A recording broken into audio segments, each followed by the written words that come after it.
عادت داشتم داستان ترسناکایی توی اینترنت و توی گوشیم سیف کنم و بذارم توی گالری. یه شب یه کابوس دیدم. اصلاً نمیتونستم بدنم رو تکون بدم و همون موقع چشمم به یه چیزی افتاد. روح یه زن کنار تختم نشسته بود. گوشیمو گرفته بود و زیر لب یه چیزی میگفت. وقتی با دقت نگاه کردم دیدم داره داستان ترسناکای توی گوشیمو نگاه میکنه. انگشتشو تون روی صفحه میکشید. این خنده داره. این خنده داره. این یکی خیلی خنده داره. این خنده داره. چند سال پیش توی خوابگاه زندگی میکردم و یه هم اتاقی داشتم. توی کالجمون خیلی مشهور بود و میگفتن میتونه روح‌ها رو ببینه. بگذریم. من وسط امتحانام بودم و کلی استیک نوت دور و بر میزم بود. میچسبوندم تا چیزایی که خوندم و حفظ کنم.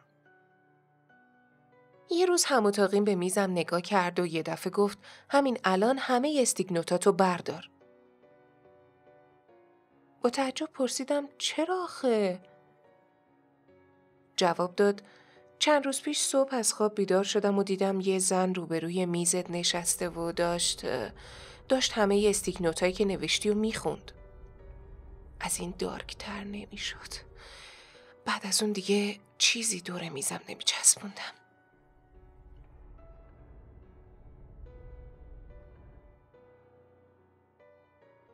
روزگاری مردی بود که زندگی نابود و داغونی داشت. همیشه آواره بود و جایی برای زندگی نداشت.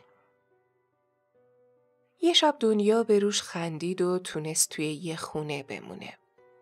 خیلی خوشحال بود و تحت تاثیر مهربونی صاحب خونه قرار گرفت که اون وقت شب بهش جا و غذای گرم داده بود. روز بعد موقعی که مرد داشت تشکر میکرد و میرفت، صاحب خونه یه نامه توی دستش گذاشت. مرد جوان، اگر واقعاً میخوای ازم تشکر کنی، پس لطفاً این نامه رو به اون روستا برسون. فقط حواست باشه که نباید توی راه بازش کنی. صاحب خونه با ناامیدی اینا رو به مرد گفت و اونم گفت باشه.